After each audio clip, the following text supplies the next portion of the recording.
study by an online monitoring group finding that TikTok may push harmful content to its young users. Whit Johnson is here with the details. Good morning, Whit. Michael, good morning to you. 2 out of 3 teenagers use TikTok for an average of 80 minutes per day. And this study reveals just how quickly they're bombarded with concerning content on things like eating disorders and self-harm.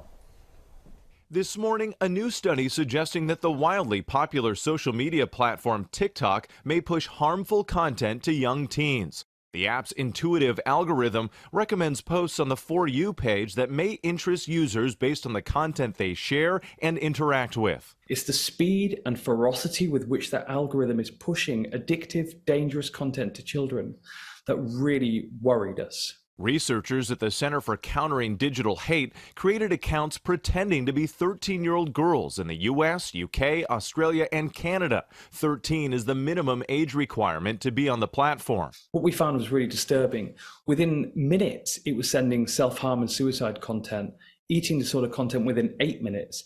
And every 39 seconds, our test accounts received some sort of harmful content. The study also finding that TikTok accounts set up with the phrase lose weight in their name receive significantly more recommendations for content promoting eating disorders like junkorexia, a slang term for people with anorexia who only eat junk food.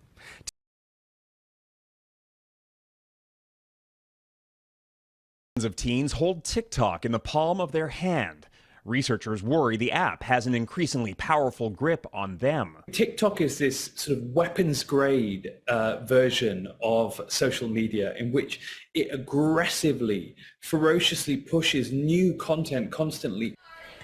A study from the nonprofit Center for Countering Digital Hate found TikTok bombards young teens with potentially harmful content.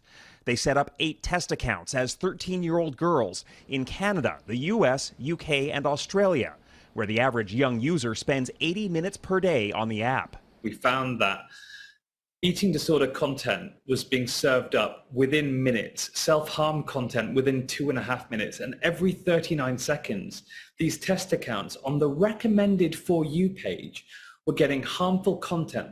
CCDH says its research found videos relating to eating disorders had 13 billion views alone. That included potentially harmful material, alongside stories of recovery and support, commingled under the same hashtags. And we also know that the platforms like Instagram and TikTok that are really focused on like visual representation, where kids are comparing themselves to other people, tend to have worse effects, particularly for girls.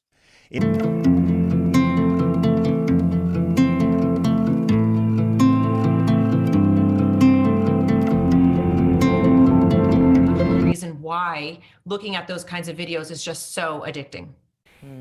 It's so addicting, and then I just saw on the screen some of the things, the negative things that come with this as well. But you're right. I mean, most people know a teen or preteen that literally can just sit there for hours. So what happens when you're just scrolling and you just can't like stop? Yeah, so what happens is we're starting to see an increase in ADHD. You're less likely to be able to focus, have longer periods of attention and concentration. Reading seems boring. Even watching a movie, they say, is starting to seem boring to kids because it's just too long. They don't have the attention span for it. And then there's, of course, all of the other effects in terms of disrupting their sleep, becoming more irritable, have a difficulty transitioning off of it, and, even waking. I mean, there's a lot of negative effects from constantly having these dopamine hits and not having good regulation around it. And I admit, there was a time where I was on TikTok and I was doing the scrolling, and so I don't go on the app anymore because I'll spend an hour on it. And so, as an adult, I can take that, by the horns and just make a change. I literally don't have the time. But as parents, what can we do to help their kids, like, get off of TikTok? Yeah, absolutely. There's a couple of things that parents want to do, and the sooner the better, but it doesn't matter how old. And like you said, this absolutely goes for adults as well. But one of the things you can do is set a timer, really try to limit yourself, like literally set a timer on your phone or something else that just says, it's time to get off, and limit that. Make sure it's short term. Also, there are, TikTok is going to have these reminders now that say, like, stand up, take a break, drink some water. So when those reminders come up, listen to them. And also really think